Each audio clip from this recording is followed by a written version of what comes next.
Now joined by TSN hockey insiders Chris Johnston and Pierre LeBrun. Chris, what do you make of how Coach Sheldon Keefe is framing this dry spell from his Stars?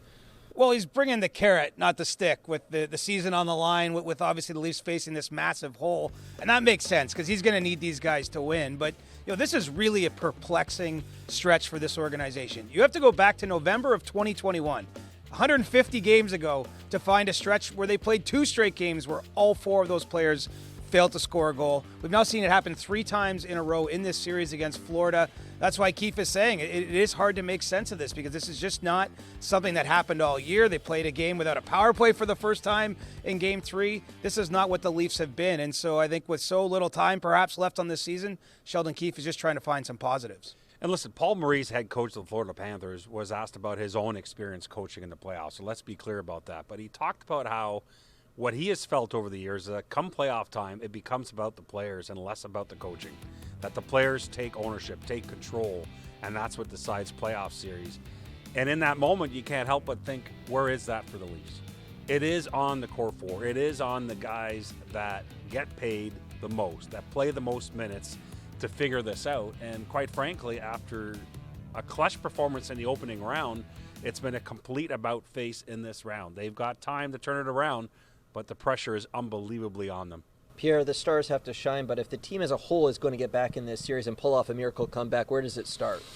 Well, everyone was looking up the 2014 LA Kings on this day, weren't they? And I covered that series. It was crazy, coming back from 3-0 down against the San Jose Sharks. It happens so rarely for obvious reasons.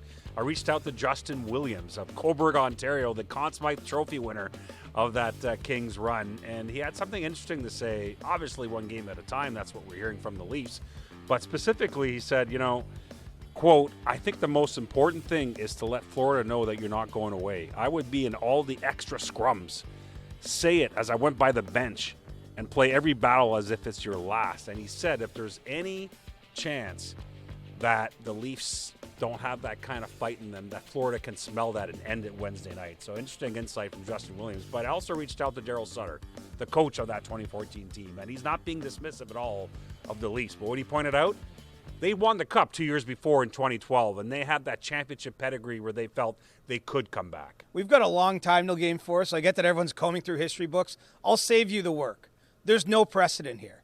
There's no comparable situation. If the Leafs ever pull this off, it would be a first in their own right, given their own past. So they're trying to forge a new path, but there's no recipe for them out there. Well, Keefe said his message to the team today was do not focus on the big picture. Focus on what you control, one game, and getting this series back to Toronto.